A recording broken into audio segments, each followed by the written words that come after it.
Good evening, I'm DK Roster. Welcome back to the TTT News. Miss Ain Earle is the lead brand consultant at the Fashion Arch. Now, she's an avid supporter and advocate of Trinidad and Caribbean fashion, coupled with her academic background in tourism and hospitality management. We're very happy to be speaking with her or having her join us to speak a little bit about the creative sector during and beyond the pandemic. So we say thank you for joining us, Miss Earle, and we want you to give us an overview of the Fashion Arch. Thank you. We're not talking about shameless plugs, we're saying information. No problem, and thank you for having me. Good afternoon. So it is actually, so the Fashion Arch, the name kind of says a bit about what the business is. We're all about connecting creatives with their buyers, with customers, people understanding what type of businesses and brands that they have and connecting them to their right markets. So we've been doing a lot of collaborations with artists, fashion designers, been hosting pop-ups, getting sales platforms out there. So it's all about the brand, understanding their brand, being able to market it properly, and then of course, expecting sales. So it's been something not just for the fashion designers, but for the creatives across the region and locally, of course. Now, the fact that you're speaking with finance, money, creativity, what are some of the things that you need to kind of navigate when you are administrating or being that bridge between creatives and the money? So one of the things normally when we have had workshops, because we know it's something as well to creatives, they love to create, and that's what we the Fashion Arch help them do. We let them create and we help with the back end. Sometimes I don't think that they take it very seriously in terms of it's running as a business. So they really have to ensure that they are investing properly, that they are saving properly, and of course, separating personal and business funds. Because sometimes this is not done, or they just, as they collect the money, they spend it somewhere else, and it may not be done in a proper manner, or even in a legal manner, possibly in terms of the finances. So we really try to find ways that they are finding to separate their accounts, that they, if they need to look for grant funding, or even to look for any type of investment, that they do have the back end, they have those documents in order then.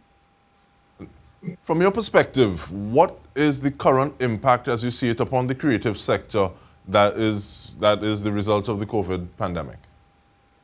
Well, the COVID has really, I think, for both the creative and tourism sector has been hit the hardest. A lot of the events that they would have been doing, possibly the productions that they would have been a part of, venues being closed just because of social distancing and different things, have really put a serious dent in the creative industry. But because of them being creatives, they now have to find ways to be creative and pivot. It is sometimes hard because there's still not enough space sometimes for everyone to do something.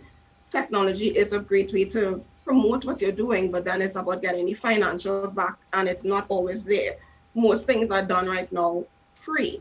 It's about, yes, this exposure you're seeing. So this is actually an example here, where now we can actually try to still get back into concerts and doing festivals and different things, but of course being socially distanced. So it's just one thing that they can do, and of course collaboration across the board is very key. But it has been a way where film, music, and fashion, and even other parts of the craft and everything can come together now and find ways to really collaborate to push the creative sector forward. But they have been hit the hardest. You've been seeing a lot of shows canceled, carnivals canceled, festivals, almost everything has been canceled. So people are down to their last, and it's now trying to figure out new things to do. In this year, you will see that it's actually showing the culture that we have and actually finding ways to bring that fashion part back into it, where we can promote who we are as a country, but of course, show our talent as well. And with regard to showing who we are and promoting our talent, there's a lot of gloom and doom.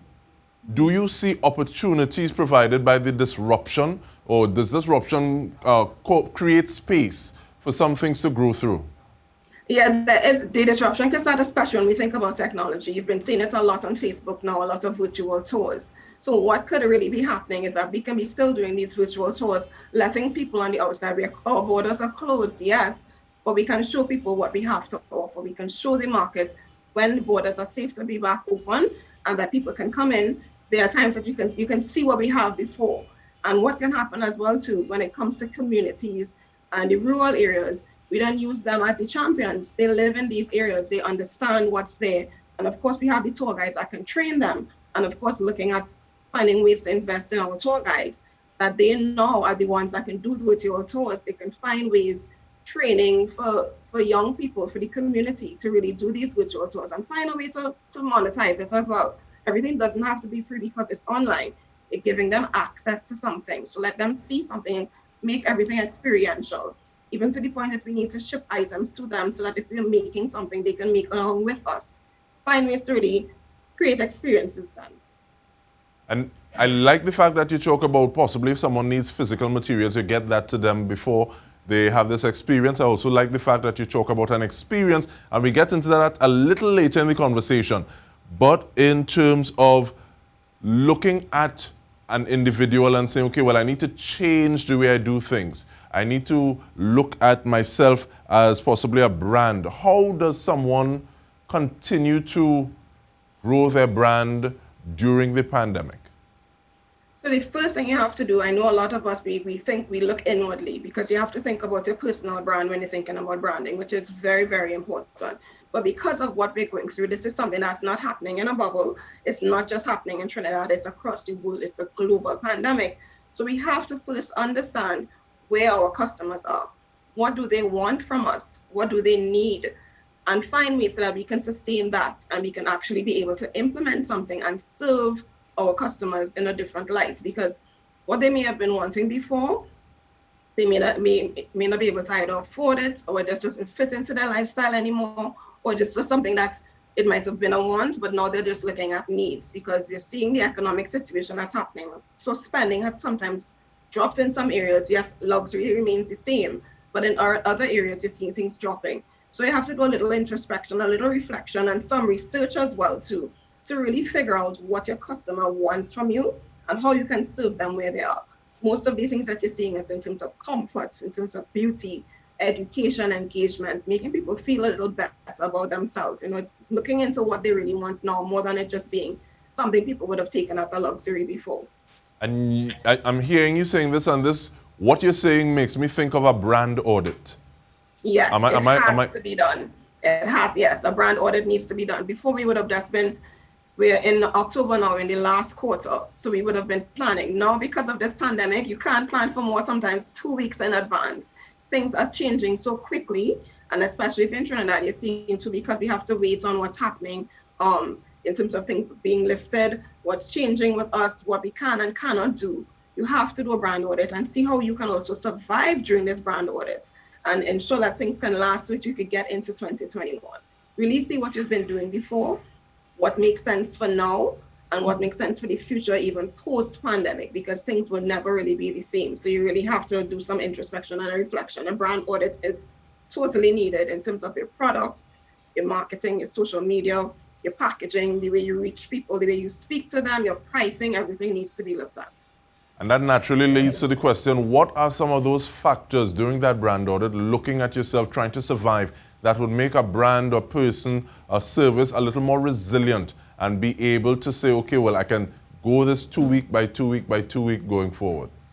And again, yeah, the first thing for sure, sometimes you have to look at pricing. Pricing is very important because people, they are not able to spend as they would have before.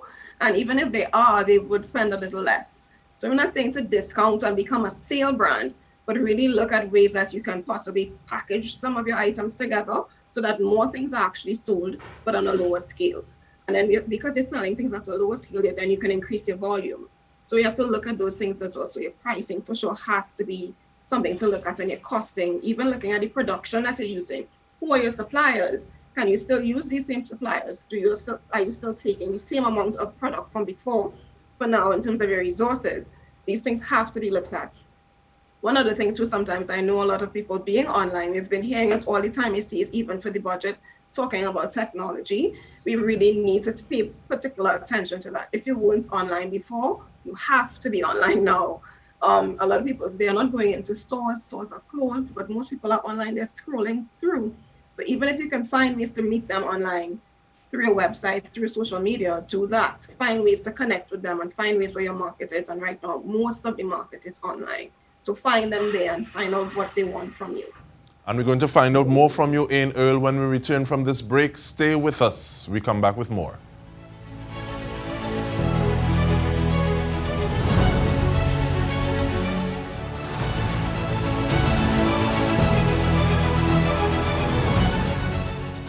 Welcome back. We are speaking with Ain Earle of the Fashion Arch, and we're talking about the creative sector during and beyond the pandemic. Now, some of the things that we spoke about a little earlier would have been the social distancing, the way that those concerts could look. We also spoke about experiences. But with regard to local talents and products, Ain, what kind of mentality do we need to be going forward with? First thing, resilience. Resilience needs to be there. We need to kind of hold the faith, even though we know it's very tough at times, because we may have gotten some assistance, but how long can this assistance last and you're not seeing anything else happening? But one of the main things we have to look at as well too is collaboration. We've always been hearing about it. You move further and you move stronger when you're in numbers. So we have to look at ways to collaborate with others. Collaborate. You would have seen it even for the cast event that he would have done. You saw so many people, and there were so many parts in terms of what would have been playing for that event. There's a full set that was done. So that's interior design, that's construction, there's social media, there's marketing, there's set design, there's even clothing as well too. So the fashion comes into play, and any persons who are filming. So there's so many different things coming into play. So collaboration is very key. And finding ways now to really think out of the box when we're creating those experiences. You're seeing it already with Carnival being cancelled, so this in terms of a physical space. But there are things that can still happen that we can portray and show our culture, show our creativity through some type of online space, but it has to be through collaboration. It has to be something that we can really come together and make something worthwhile. What is some of the work that is needed to make virtual experiences? Because you started speaking about it with guests, but what is some of the work that's needed to make virtual shows, experiences? And while I ask that question, I think we're going to show some footage from the new Box T, and you also take us through that. Thank you. Macintosh, yes. So I think, again, with that film, it's a short film. It's just showing one of his new collection pieces. It's, again, collaboration, because a stylist would have been involved. He would have spoken to someone to help him to create a storyline. There would have been music. There would have been a set design as well, too. So you're seeing the talent is there. Stylists are there. It's creating a story as well, too, and showing who we are. So it's a backyard line, basically. But again, fashion, film, you see the creativity coming out. One of the models, actually, this person right here, she's a stylist. So a lot of different people and different moving parts come together to really move forward. We have to really think about when we're doing something, it's all about educating, yes, showing that this is what we do, this is who we are as a people, and inspiring, giving people hope, making them feel like, we're seeing people still working, people still doing things. And of course, he has on a mask as well too, that's the area that we're in. So you're showing as well to the safety is there. But we have to find ways that we, in a space where culture, heritage, creativity comes together, and that we can actually show that we are inspiring others and that we are bringing together youth, because you see most of the people, they are the young ones, and the young ones are the ones that will move things forward as well too. You have to leave some type of legacy for them behind. So one other thing too, outside of you seeing that creativity of those virtual experiences, is making sure that we are including the young ones, we're including the youth in all that we're doing, because we don't want when the older heads or the ones with all of the knowledge to disappear and then there's nothing left behind. So we really have to show that we are being very creative, we are thinking outside of the box, that we are educating when we're thinking about virtual experiences. We're using the top knowledge that we can, the top experiences, we inspire with what we're doing. You're giving them as much as you can, like if you were still there, or making you feel like you want to be there. So it's, again, that's giving that extra zhuzh then, if you say that, in terms of that inspiration needs to come through, that experience needs to come through the screen. So you're giving them sometimes more than you would have given them at a physical event, because you have to make people feel a type of way. And it's through the visuals, through the music, through the sound. So then you're trying now to excite all other senses outside of them being there to touch and feel. And while we are speaking about legacy, talking about learning from the masters, I want to say hello to the Culture Division. They're still doing some tweaking on their mentorship by the masters program. Still looking to see how they can carry it out. But one of the things that is from Trinidad and Tobago, and we're working with it, is limbo. And we saw that we have a young lady who made a Guinness World Record again. And you see, we are able to look at what we have done and try to take that forward so that we have things that we can say, hey, this belongs to us. How important is that in this time? I think to just really showing who we are as a people. Again, it's still showing that even throughout all that we're going through, records are being broken. People are still doing things, and the limbo as part of our culture and heritage from whence it came to now, it's still happening. And then she now becomes an ambassador for who we are as a Trinidadian and Trinbagonian person, where she can speak to, because during any interview or anything that she's doing, of course, she will speak to our heritage and our culture as to how she got into limbo and the story of limbo, and then she could even then attach that to other things. So you would have seen to like even speak about Best Village or speak about Emancipation Village, these different things now that are connected to what is happening with limbo.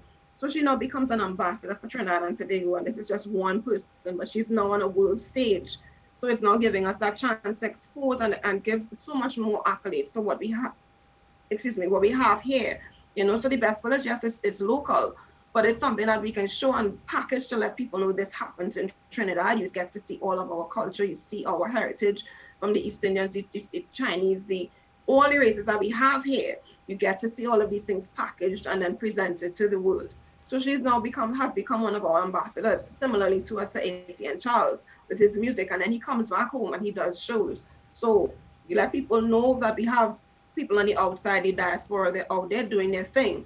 And even when musicians and music lovers can follow him now on his journey, and they come to Trinidad when he has an event, and then they get to experience other parts of what we have.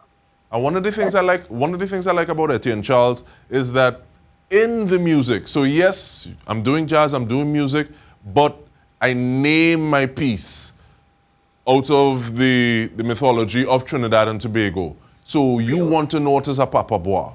You want to know what is this, and you want to get a little more information about the area or the place and space that this comes from. It kind of makes you think a little more, and as I keep saying, so in terms of all of these experiences could be virtual or it could be it's right in front of you. And again, when he has his show, so much of moving pieces and parts are happening that it really does intrigue.